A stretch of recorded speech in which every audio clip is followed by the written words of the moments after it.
Lucas Brasier a écouté notre débat tranquillement assis sur cette banquette soyeuse et confortable. Bonsoir Lucas. Bonsoir. Vous êtes étudiant en ingénierie commerciale. Oui, c'est ça. On va dire ça Ouais. comme ça. Mais dans la vie civile, vous êtes un youtubeur expérimenté qui vient de sortir ce livre, Le petit guide du youtubeur étudiant. Parcoursup, le bac, tout y passe en termes de bons tuyaux pour vos camarades. Exemple avec le bac de philo sous Covid. Regardez.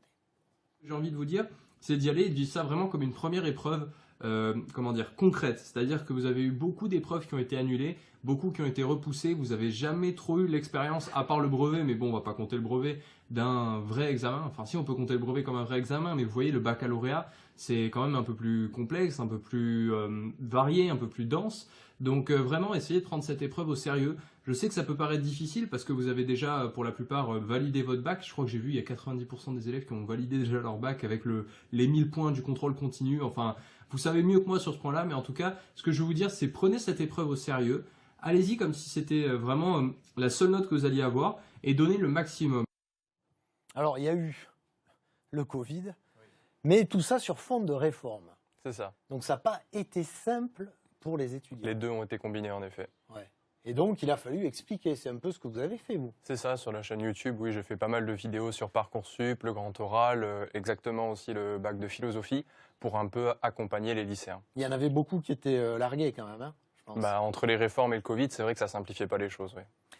Ce Covid, il a fait cogiter les étudiants. Ils se sont interrogés sur leur avenir, sur la suite. Oui, il y en a beaucoup qui se sont interrogés sur leur avenir, mais également ce qu'on a vu, c'est qu'il y a beaucoup d'étudiants qui ne sont pas rentrés chez eux pendant la première vague parce qu'on ne savait pas combien de temps ça allait durer.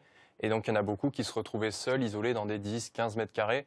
Donc c'est vrai qu'au niveau de la solitude, pour certains, ça a été très difficile. Solitude et aussi précarité. Exactement. Parce que beaucoup ont perdu leur job. Leur job étudiant, en effet. Donc ça a été un moment difficile pour eux. Vous, malgré tout, qu'est-ce que vous avez fait sur votre chaîne YouTube? Vous avez dit, je continue quand même à leur parler. Qu'est-ce que vous leur avez dit? Oui, j'ai fait des vidéos pendant le confinement. Moi, j'étais rentré chez moi et je faisais plus des vidéos un peu conseils, comment essayer de s'organiser, comment essayer de garder le moral dans cette période qui n'est pas forcément facile. Donc, je continuais d'accompagner les étudiants de cette façon et j'avais pas mal de retours positifs et de gens qui aimaient ce genre de vidéos. Alors, comment se présente la nouvelle rentrée universitaire niveau sanitaire? Stéphanie Bousquet nous a rejoint pour nous l'expliquer. Bonsoir Stéphanie. Bonsoir. Au tableau, j'ai envie de dire. Oui, c'est ça, effectivement, hein, Patrick. La grande majorité des étudiants va retrouver les bancs de la faculté à partir du 13 septembre. Et cette année, cette rentrée se fera enfin 100% en présentiel. Il n'y a plus de limitation de jauge ni de distanciation physique imposée. En tout cas, pour débuter une rentrée, on va dire presque normale, avec tout de même un protocole sanitaire de rentrée que nous allons découvrir. Ça veut dire port du masque obligatoire, consigne d'aération dans les salles, nettoyage régulier des locaux. Quid de la distanciation sociale? Il faudra le découvrir dans les prochaines semaines avec les amphithéâtres qui vont retrouver la totalité de leurs étudiants. En revanche, pas de passe sanitaire pour assister aux cours. Il sera désormais imposé sauf pour certaines activités festives, culturelles et sportives.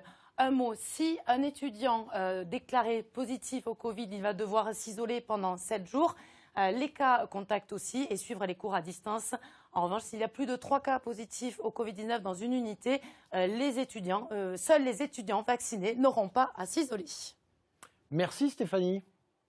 Comment vous le voyez, vous, ce protocole-là qui se dessine? C'est plutôt de l'espoir, plutôt...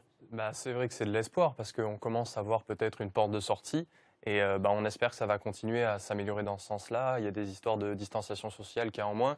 Donc il y a toujours le port du masque, bien évidemment. Mais on espère que ça va aller vers un retour à la normale, peut-être courant de l'année ou fin de l'année. Quel conseil vous donneriez à un étudiant qui débarquerait, ou qui débarque plutôt, en première année? Ça, j'en ai donné justement sur la chaîne. Je lui donnais 2 conseils. D'abord, le premier, c'était de se sociabiliser. Parce que c'est vrai qu'avec le Covid, on a perdu un peu cette habitude de discuter avec les gens, d'aller vers eux. Et surtout qu'avec le masque, ça va créer des distanciations. Ça va créer des... Il y a quelqu'un qui nous dit d'arrêter de papoter sur le studio. C'est magique. Bon, on fait les réglages, hein, c'est la première. Oui, allez-y, Lucas, on vous a coupé. Donc, on en était sur le fait qu'il y ait, premièrement, recréer du lien, se sociabiliser à nouveau avec les gens. pour ceux qui arriveraient dans les études supérieures. Et le deuxième conseil que j'aurais à donner, c'est de se mettre au travail dès le début, de reprendre l'habitude, de remettre une routine et un rythme pour pas accumuler de retard jusqu'à la fin du semestre ou du trimestre. Ouais, donc ça, c'est vraiment ce qu'il faut retenir en cette rentrée. Qu'est-ce qu'on peut vous souhaiter pour cette rentrée? Bah, que ça s'améliore au fur et à mesure et qu'on essaye, courant 2022, de retrouver une année à peu près normale. Merci Lucas, bonne Merci. rentrée à vous. On espère vous retrouver, on vous retrouvera, je pense, dans ce 18h30 ici.